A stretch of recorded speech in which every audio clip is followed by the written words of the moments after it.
नाजरीन, आज की वीडियो में बात करेंगे उन तमाम सवारियों के बारे में जिनका जिक्र कुरान मजीद में भी है।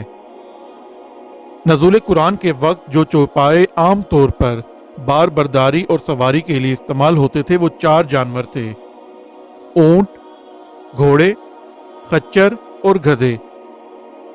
बार बर्दारी और सवारी के इन 4 जानवरों का जिक्र कुरान मजीद में ख़ास तौर से सराहतन मज़कूर है।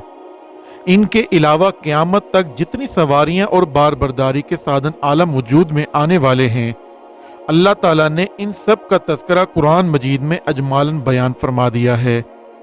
चुनाचे सूरह नहल में अल्लाह ताला ने फरमाया है कि और जो चौपाए पैदा किए इनमें तुम्हारे लिए गर्म लिबास, मनफ़ाअतें हैं और इनमें से खाते हो और तुम्हारा इनमें तजमल है। जब इन्हें शाम को वापस लाते हो और जब चरने को छोड़ते हो और वो तुम्हारे बोझ उठाकर ले जाते हैं, ऐसे शहर की तरफ के इस तक ना पहुँचते मगर अधमरे होकर। बेशक तुम्हारा रब निहायत मेहरबान रहम वाला है।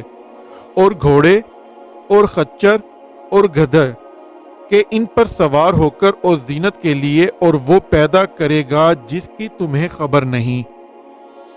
नाज़रीन, इस आयत मुबारका में आखिरी जुमला व यख्लुकु मा ला ताअलमून में क़यामत तक आलम वजूद में आने वाले तमाम बार बर्दारी के ज़राए और किस्म किस्म की इन मुख्तलिफ सवारियों के पैदा होने का बयान है जो नज़ुल कुरान के वक्त तक ईजाद नहीं हुई थी। मसलन साइकिल, मोटर, रेलगाड़ियाँ, सड़कें, बहरी जहाज़, हवाई जहाज़, हेलीकॉप्टर, रॉकेट वगैरह वगैरह। तमाम नकलो हमल की सामान और सवारियों के ज़राए सब का अजमालन जिक्र फरमाकर अल्लाह ताला ने अपनी कुदरत कामला का अजहार और गैब की खबर का ऐलान आम फरमा दिया।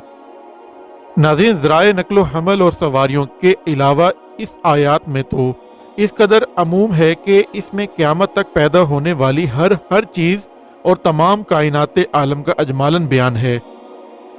चारों सवारियां जो नज़ुल कुरान के वक्त अरब में आम थीं, इनके बारे में कुछ खसूसियात बयान करते हैं जो याद रखने के काबिल हैं।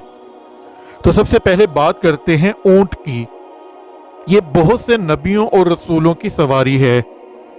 खुद खातिमुन नबिय्यीन सल्लल्लाहु अलैहि व आलिहि वसल्लम ने ऊंट की सवारी फरमाई और आपकी 2 ऊंटनियां बहुत मशहूर हैं, एक कस्वा और दूसरी अज़बा, जिसके बारे में रवायत है कि ये कभी दौड़ में किसी ऊंट से मगलूब नहीं हुई थी, मगर एक मर्तबा एक आराबी के ऊंट से दौड़ में पीछे रह गई तो हजरात सहाबा कराम को बहुत शाक गुजरा और इस मौके पर आपने इरशाद फरमाया कि अल्लाह पर यह हक है कि जब वो किसी दुनिया की चीज़ को बुलंद फरमा देता है तो इसको पस्त भी कर देता है।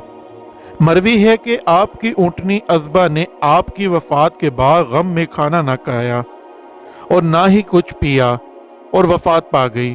और बाज़ रिवायतों में आया है कि क़यामत के दिन इसी ऊँटनी पर सवार होकर हज़रत बीबी फ़ातिमा रज़ी अल्लाह ताला अन्हा मैदान महशर में तशरीफ़ लाएंगी।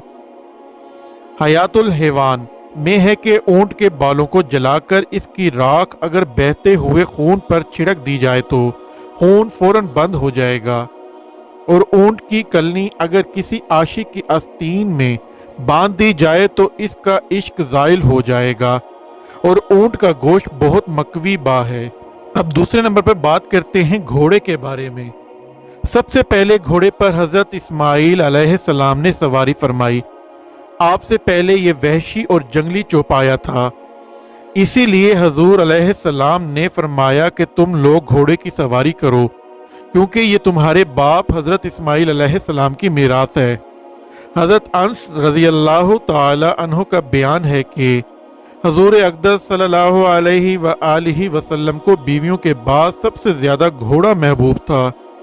हज़रत इब्ने अब्बास रज़ी अल्लाह ताला अन्हुमा से रवायत है कि घोड़ा मैदान जंग में ये तस्बीह पढ़ता है कि सुब्बूहुन कुद्दूसुन रब्बुल मलाइकति वर्रूह।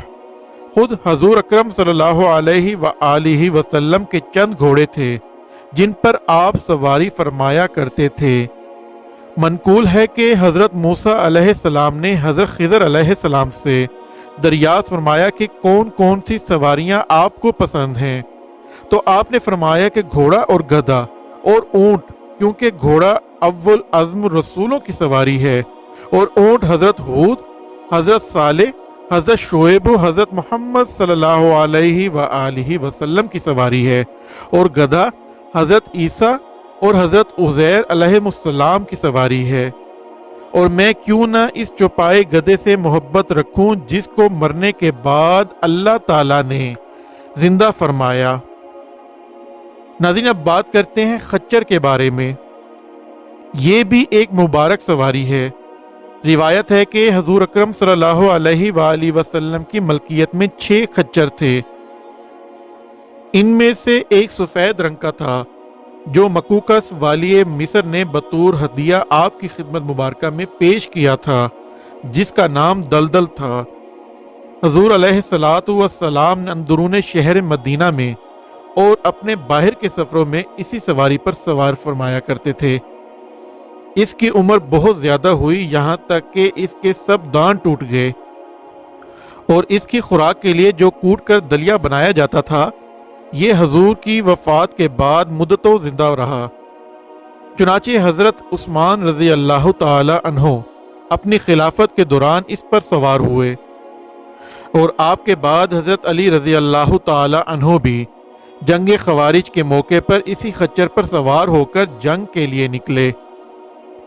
پھر آپ کے بعد آپ کے صاحبزادگان حضرت امام حسن اور حضرت امام حسین اور حضرت محمد بن الحنیفہ رضی اللہ تعالی عنہم نے بھی اس کی سواری کا شرف پایا۔ ناظرین، آخری نمبر پر بات کرتے ہیں گدھے کے بارے میں۔ یہ بھی انبیاء اور رسولوں کی سواری ہے، اور حضور علیہ السلام کی ملکیت میں بھی 2 گدھے تھے۔ ایک کا نام عفیر اور دوسرے کا نام یافور تھا۔ روایت ہے کہ یافور آپ کو خیبر میں ملا تھا، اور اس نے آپ صلی اللہ علیہ وآلہ وسلم سے کلام کیا تھا کہ یا رسول اللہ، میرا نام زیاد بن شہاب ہے، اور میرے باپ داداؤں میں 60 ایسے گدھے گزرے ہیں جن پر نبیوں نے سواری فرمائی ہے، اور آپ بھی اللہ کے نبی ہیں، لہٰذا میری تمنا ہے کہ آپ کے بعد دوسرا کوئی میری پشت پر نہ بیٹھے۔ چنانچہ اس چوپائے کی تمنا پوری ہو گئی کہ آپ کی وفات اقدس کے بعد یافور شدت غم سے نڈال ہو کر ایک کنویں میں گر پڑا اور فوراً ہی موت سے ہمکنار ہو گیا۔ یہ بھی روایت ہے کہ حضور اکرم صلی اللہ علیہ وآلہ وسلم یافور کو بھیجا کرتے تھے کہ فلاں صحابی کو بلا کر لاؤ، تو یہ جاتا تھا اور صحابی کے دروازے کو اپنے سر سے کھٹکھٹاتا تھا، تو وہ صحابی یافور کو دیکھ کر سمجھ جاتے تھے کہ حضور اکرم صلی اللہ علیہ وآلہ وسلم نے مجھے بلایا ہے۔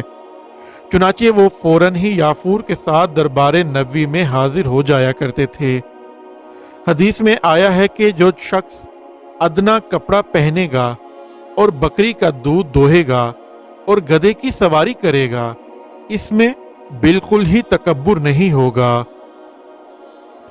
ناظرین، ان چاروں سواریوں کو حقیر نہیں سمجھا جانا چاہیے، کیونکہ اللہ تعالیٰ نے بطور انعام اور احسان کے ان جانوروں کی تخلیق کا ذکر فرمایا ہے، اور پھر ان چاروں سواریوں پر حضرات انبیاء علیہم السلام سوار ہوئے ہیں، لہٰذا ان سواریوں کی توہین و تحقیر بہت بڑی گستاخی و بے ادبی ہے، جو کفر تک پہنچا دینے والی منحوسیت ہے۔ بلکہ ہر مسلمان پر لازم ہے کہ ان چوپایوں کو اللہ تعالیٰ کی نعمت جان کر شکر بجا لائے، اور حضرات انبیاء علیہم السلام کی نسبت سے ان سواریوں کی دل سے قدر کرے، اور ہرگز ان کی توہین و تحقیر نہ کرے کہ اس میں ایمان کی سلامتی بلکہ ایمان کی نورانیت کا راز مضمر ہے۔ اور ان چاروں سواریوں کے بعد جو دوسری سواریاں ایجاد ہوئی ہیں، ان پر بھی سوار ہونا جائز ہے، اور ان سواریوں کے بارے میں یہ ایمان رکھنا لازم ہے کہ یہ سب خدا ہی کی پیدا کی ہوئی ہیں، اور یہ سب سواریاں وہی ہیں جن کے بارے میں اللہ تعالیٰ نے فرما کر ان کے پیدا کرنے کا وعدہ فرمایا ہے۔ ناظرین، اسی دعا کے ساتھ اپنی ویڈیو کا اختتام کرتے ہیں کہ اللہ ہمیں سیدھا راستہ دکھائے، ہم پر اپنا رحم فرمائے، اور ہمارے والدین کا سایہ ہمیشہ ہم پر سلامت رکھے۔